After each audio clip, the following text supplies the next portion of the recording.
Hello everybody, I'm battling a cold, but like the true warrior that I am, I'm here to present you another special edition of the podcast, as the Rating Room presents The Wrestling Room. The Rating Room. Now in this episode, we're going back to 1987, WrestleMania III, and a classic battle for the Intercontinental Championship. It wasn't the main event that night, but it most definitely stole the show.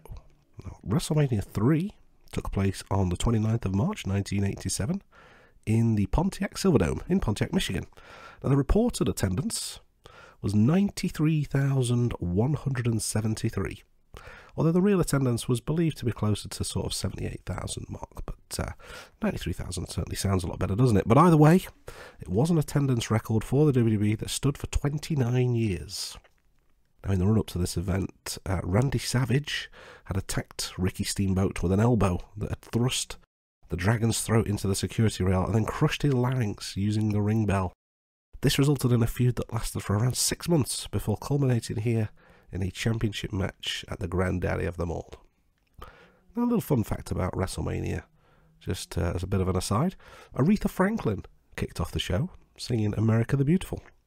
And when WrestleMania 23 came to Michigan, Aretha Franklin was there again to sing America the Beautiful on what was almost 20 years to the day after she first sang there. Now, of course, we're going to be talking about the Intercontinental Championship match, as stated, but there are other matches on the card. And the card looks something like this. The Can-Am Connection, which was Rick Martel and Tom Zenk, defeated Bob Orton and the Magnificent Morocco. Billy Jack Haynes versus Hercules ended in a double countout. Hillbilly Jim, the Haiti Kid, and Little Beaver defeated King Kong Bundy, Little Tokyo, and Lord Littlebrook. Harley Race defeated the Junkyard Dog. The Dream Team, which was Greg Valentine and Brutus Beefcake, defeated the Rougeau brothers, Jacques and Raymond. Rowdy Roddy Piper defeated Adrian Adonis in a hair versus hair match.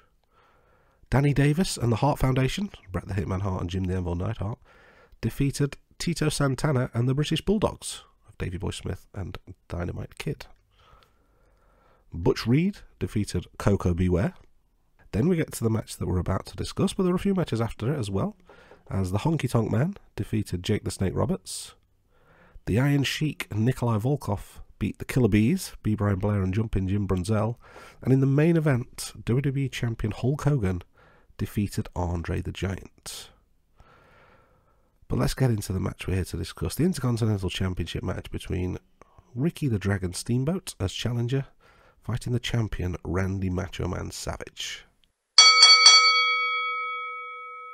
There's pomp and circumstance as Randy Savage and Miss Elizabeth make their way to the ring. This is a huge stadium, by the way, so I mentioned the 93,000 or 78,000, whichever is more accurate, but either way, it's a huge stadium, the Pontiac Silverdome, so there's a really long aisleway to the ring. The wrestlers were transported to the ring on carts that look like mini rings almost, to just kind of speed things up a little bit. Ricky Steamboat was out with George the Animal Steel in his corner, to kind of even the odds, I guess, although I'm not sure what threat Miss Elizabeth really has. Yeah. But anyway, as the match started, we get a couple of collar and elbow tie-ups. No one really getting the advantage at this point. But then Randy Savage leaves the ring and basically drags Miss Elizabeth to the other side of the ring, puts her in her place a little bit, which is probably more of a discussion for another time in terms of the relationship dynamic between the two. But that he gets back in the ring. There's a couple of arm drags by Ricky Steamboat, and for those of you in the know, you'll know that nobody really does them better than him. Things of beauty they are. Savage fights back with some cheap shots, but Steamboat works on the arm. There's a lot of back and forth action. I won't go blow by blow, as it were, but there's a few near falls by Steamboat before Savage sends him outside, and then a knee to the back sends him flying into the crowd. Whilst he's outside, Savage climbs to the top rope, hits a double axe handle on the floor, then another one inside the ring, and then we get a series of near falls for Savage as he hits a suplex, an atomic drop, an elbow, and a gut wrench suplex. Steamboat's in trouble, but he manages to fight back with a series of chops. Really good action at this point. And worth noting, on commentary, you've got Gorilla Monsoon and Jesse Ventura, and Jesse Ventura is really playing up the heel, and he's constantly complaining about the referee every time that Steamboat takes charge.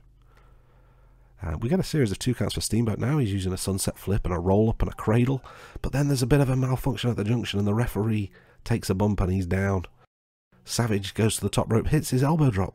Should be a 3 count, but the referee's still down. There's no one there to count. So Savage thinks, I'll take advantage of this, goes outside, grabs the ring bell, as he's used in the past. But George Steele stops him, and he pushes Savage off the top rope. Both men get back to their feet.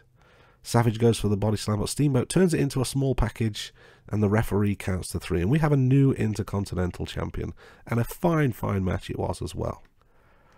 So let's end with the all-important ratings. So, as I mentioned in the previous episode of the Wrestling Room, in the main pod we look at IMDb and Rotten Tomatoes. For the purpose of the Wrestling Room, we're looking at a couple of other rating systems, one being Dave Meltzer's star ratings that he does for the Wrestling Observer, which is quite a famous rating-based system, and another one which is based on fan votes is the Cage Match website. So Dave Meltzer gave this a star rating of 4.5 stars, high praise indeed, and Cage Match, based on 463 votes, the average score was 9.02 out of 10. So there's a lot of love for this match. Now my rating is a 7 out of 10, and I'm basing that on what I've seen today rather than what happened in 1987. It was a fantastic match, don't get me wrong. It was ahead of its time. You know, people were not used to seeing that kind of action very often in matches back in the late 80s. So this was a match that was really ahead of its time and stood out as a real show stealer. Looking back all these years later, it still holds up, still a really good match, but probably doesn't quite hold up to some of the standards you see in more modern times, but still a very, very respectable 7 out of 10 in my opinion. And there we go. Let me know what you think. If you think have I been too harsh? Have I been over generous? Was this one of those overrated matches, or is this actually an underrated classic? Let me know. And I'll see you soon for another episode of The Wrestling Room.